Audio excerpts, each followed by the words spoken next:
E depois do desempenho negativo do PT nas eleições municipais, o presidente Lula irá hoje para Fortaleza, a capital do Ceará, para tentar impedir mais uma vitória da direita. Estão na disputa o candidato da sigla, Evandro Leitão, e André Fernandes, do PL. No primeiro turno, Leitão conseguiu pouco mais que 34% dos votos válidos e foi superado por Fernandes, que ultrapassou a marca dos 40%. Para tentar mudar esse cenário, Lula cumprirá agenda na capital, ao lado de Camilo Santana, ex-governador do estado e atual ministro da Educação. Além de Fortaleza, só mais uma capital nordestina terá um candidato petista no segundo turno. Trata-se de Natal, onde o cenário não é favorável para o partido. A candidata da sigla, Natália Bonavides, teve pouco mais de 28% dos votos, contra 44% de seu opositor, Paulinho Freire, do União Brasil. Atualmente, a figura de Lula influencia mais de maneira positiva ou negativa, hein, Silvio? O que será que a saída do Lula ao Ceará vai levar ao candidato em Fortaleza, hein? Não, é negativa, é criptonita. Ninguém quis o Lula no primeiro turno. Isso aí ficou claro. E por onde ele passou, ou o candidato ficou pelo caminho ou chegou em desvantagem no segundo turno. No caso de Natal, começando pelo final aqui, Brown, ela sofre o desgaste da péssima gestão da governadora. A governadora é muito ruim e é um estado que registrou a primeira fuga de um presídio que até fevereiro era chamado de segurança máxima, mas não é mais. Os dois presos, o Tatu e o Querubim, pegaram um alicate, como na Netflix a gente assiste em Hollywood, abriram e saíram andando do presídio de segurança máxima. Tudo bem, ela pode até dizer que não era a gestão imediata dela, mas foi no estado dela. Aliás, um estado que vive as voltas com facções criminosas, ônibus pegando fogo, toque de recolher, um horror. Em relação ao Ceará, o que a gente assiste, além, evidentemente, do desgaste da memória do recall do que o Lula já representou para a região Nordeste, é também um desgaste de líderes locais. Porque os irmãos Gomes sequer conseguiram fazer prefeitura em Sobral, seu reduto. Não tem mais força. A esquerda dos Gomes não tem força lá. Ele vai levar o Camilo Santana, ministro da Educação, para lá para dizer o quê? Que fechou escolas cívico-militares?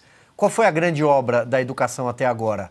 Inaugurou uma universidade inacabada aqui em São Paulo? Foi isso que aconteceu no estado de São Paulo, região metropolitana. Aliás, Lula foi cobrado por uma aluna porque estava inaugurando tijolo, que a universidade não estava acabada. O que tem de educação para mostrar? Nada. Ele vai tentar virar o jogo lá contra um candidato que é do PL, o André Fernandes, e que fez uma campanha não diretamente contra o PT, mas mostrando que o prefeito que tentava a reeleição e perdeu, ficou fora do segundo turno, era ruim de serviço, o tal do Sarto. Deu certo. Vamos ver para onde que vão os votos do prefeito ruim de serviço. Eu acho que tendem a migrar para a própria esquerda, mas lá o cenário não é tão favorável não, Brown, eu repito. Eu acho que o PT, mesmo que obtenha algum sucesso em algumas cidades, talvez o que reste dessas 52 cidades, ele já é um grande derrotado, e o Lula é um grande derrotado. Ninguém quer o Lula, eu repito, é criptonita. Diga, Piotr.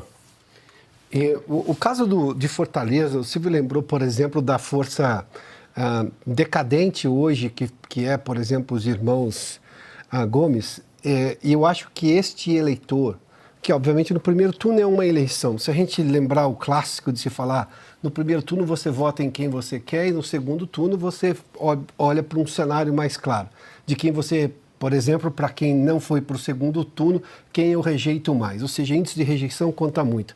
Mas eu adicionaria um outro ponto, esse eleitor dos irmãos Gomes lá, ou a parte que ainda resta, é um eleitor hoje muito mais independente. É um eleitor que vai escolher o que é bom para a cidade dele. E aí essa rejeição a tudo que representa o PT, inclusive no Nordeste. Silvio lembrou, por exemplo, o que é o crime organizado no Nordeste hoje. A gente fala com muita frequência aqui sobre o PCC, que nasceu nos presídios de São Paulo, e isso é um problema para o Brasil inteiro. Mas você tem facções hoje no Nordeste do país que atuam de forma gravíssima e não vê reação do poder estatal. O PT, que é dominante, ou a esquerda que é dominante nos estados, nos governos estaduais. Não tem como o eleitor olhar para a prefeitura e falar, pô, isso não importa, isso não tem conexão. Claro que tem conexão.